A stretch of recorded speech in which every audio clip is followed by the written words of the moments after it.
The interstate commerce of kids. 50,000 children shipped across state borders every year. These are difficult, hard-to-handle youngsters sent to institutions, treatment centers, psychiatric or disciplinary facilities, public or private. They are shipped out for pay because their own families, their own states, don't have homes or adequate facilities for them. So New Jersey kids wind up in Florida, or Ohio kids in Pennsylvania, Illinois kids in Texas. Their bills are paid by the taxpayers in their home states and by the federal government, and it's a big business, close to $1 billion worth a year. What kind of kids are they? In what kind of places do they wind up? And are those tax dollars being properly spent? The Montanari School in Hialeah, Florida is typical. It's not a reform school, not a penal institution. It's called a residential treatment center. About 320 boys and girls from across the country are sent here. They range in age from 3 to 19. Their yearly tuition in taxpayer money runs between $12,000 and $25,000 apiece. The Montanari complex is made up of 27 small cottages where the youngsters live and go to school.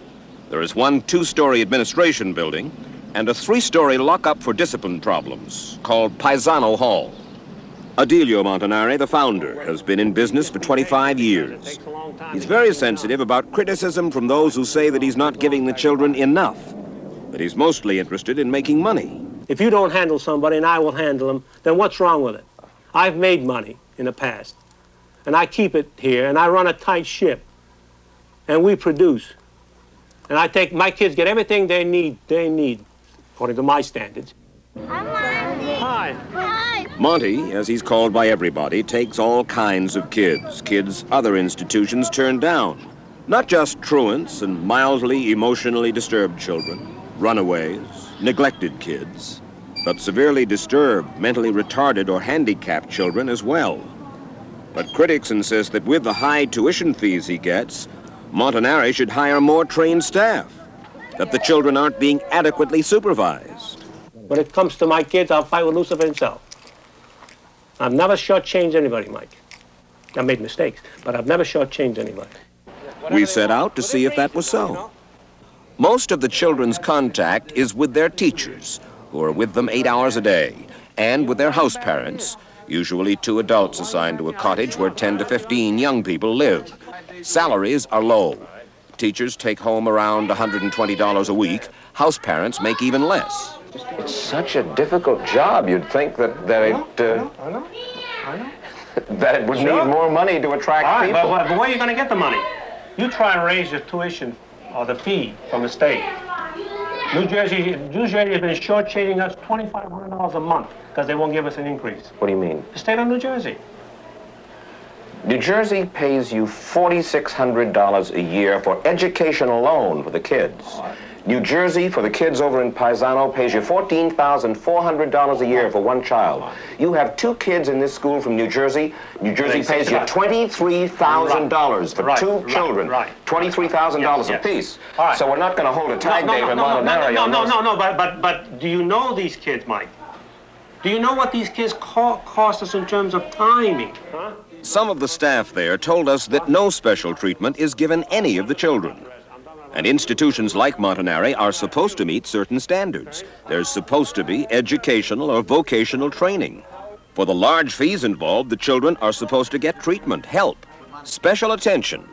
And the Montanari catalog, which he distributes to state agencies around the country, boasts that all those requirements and more are met here. But some of his staff say it's not so. Greg Espy, Jess DiAurora, and Phil Reno are teachers at the Montanari School.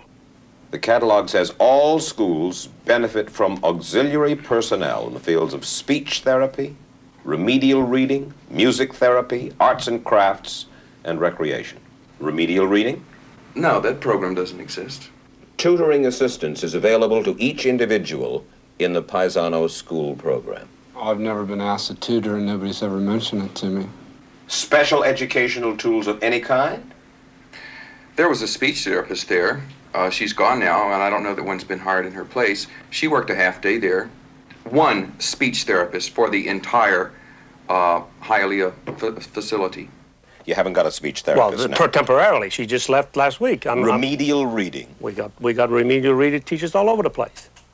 You agree there are no textbooks in your, for instance, in Somerset School? There are not a lot of textbooks. I told you that we're teaching kids geography through basketball. Yeah, they give you so that's the easy work. You need more education? Yeah. Do you have textbooks? You don't have textbooks. They have high school kids doing 4th and 5th grade work? Yeah. Marty, all right, come on. Here's Mr. Montanari who runs it. The kids say, you heard them, that some of them are high school kids who come here, and they're being taught 3rd and 4th and 5th grade subjects. Well, how are you going to give somebody a high school work when he's in the 2nd and 3rd grade level? Well, some of these kids say that they're... Well, some have got better work, but most of them some go to public school. When they're able, we send them out. How many go to public school? Right now, I think 15 or 16. That's 16 or so. Yeah, okay. Out of 300. Out of 300. Yeah. Ken Wooden is director of the National Coalition for Children's Justice. He has checked out hundreds of facilities around the country, Montanari among them. The younger a child goes into those institutions, the longer he will stay. It's simply human recycling for institutionalization.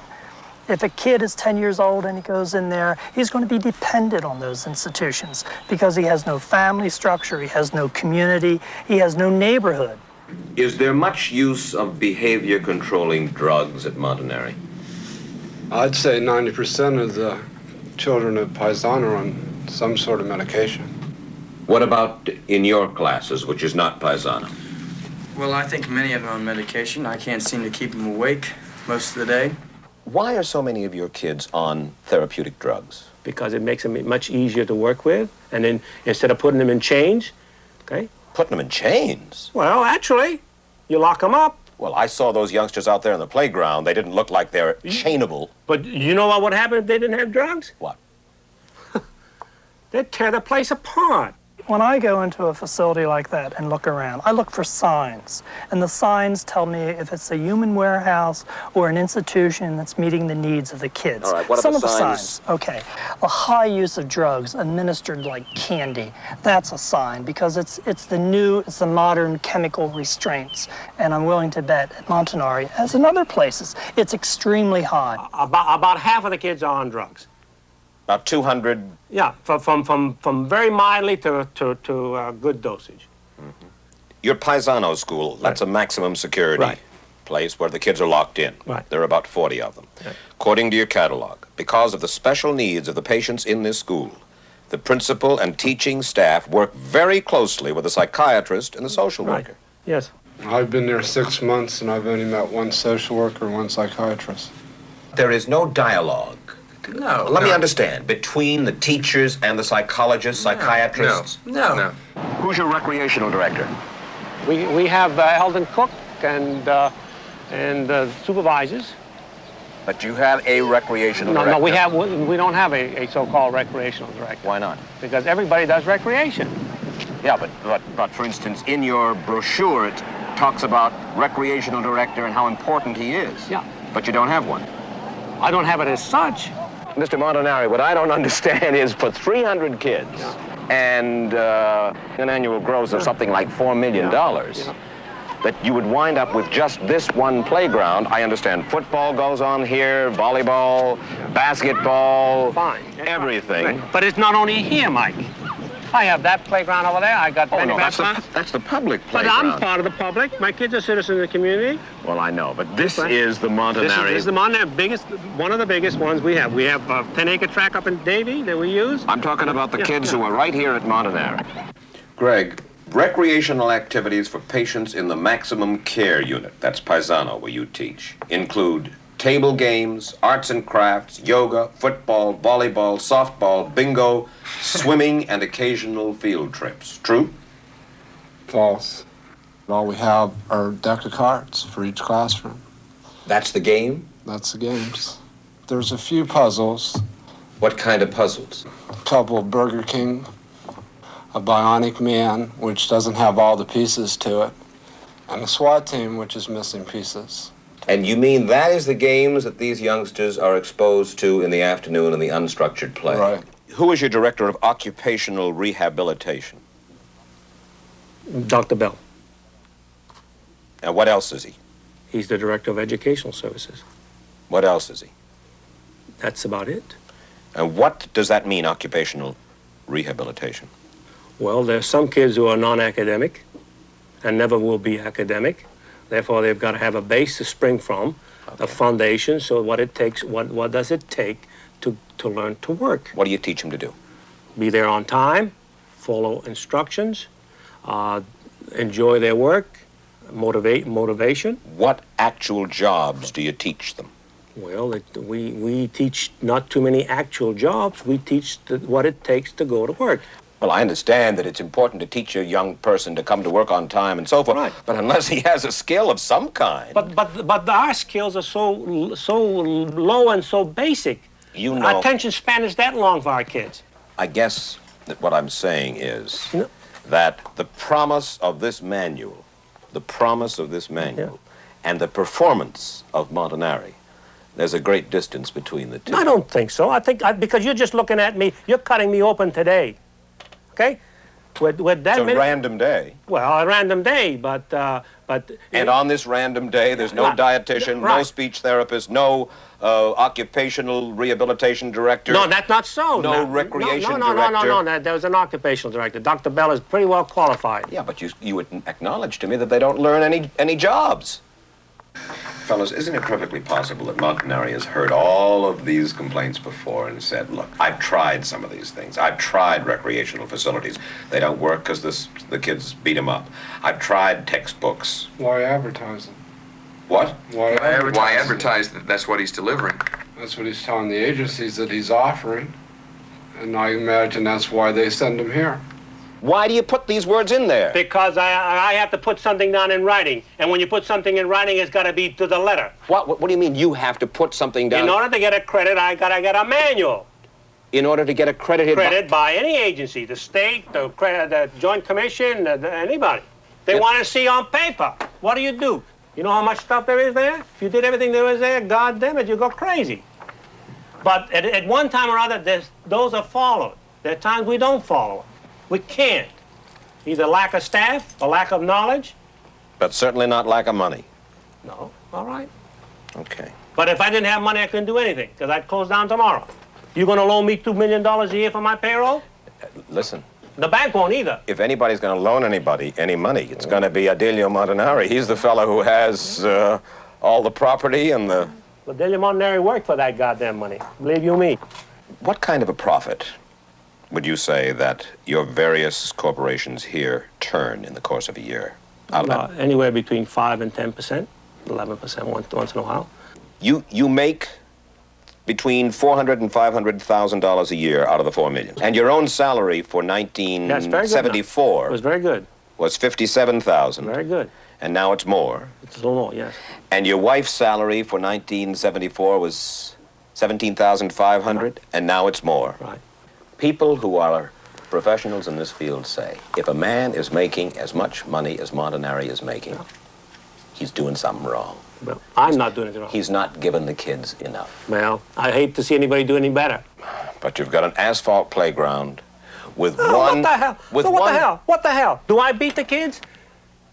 Do I starve them to that? I'm here 24 hours a day, man. You know how much stuff I buy? You know how many swings they break? They take the chains. They take the chains out of the swings and use them for weapons. You want this to, okay? Therefore, I can't give these kids the things that you would want me to give them, or these other jackasses up here, not that you're a jackass, but the other jackasses up here that say this is what Montanari have, but they won't touch my kids. They don't even want them. I want them.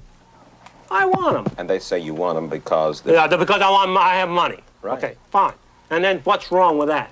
You have a figure in here in your report Right. for $400,000 some odd dollars for rent. What is it that you rent for $400,000?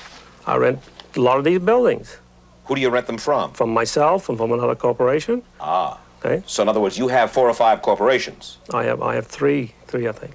You rent from yourself. In other Yeah. words, you take $400,000 Yeah. from the Montanari Clinical School and you rent Yes. the buildings Right. from another corporation which you own. Right. You own an assessed value of about $2 million worth of buildings, Mr. Montanari. Yes. And that's only the assessed value. Yeah. It's a good business. Yeah. I mean, really, It is. it's a very lucrative business. Yes. And the complaint is, in certain quarters, from people who care just as much about kids as you do, I know. that Montanari, Adilio Montanari, warehouses kids for profit. That's not so. In your estimation, is that what is going on at Montanari? Yes, making very big money and warehousing kids without giving them proper treatment.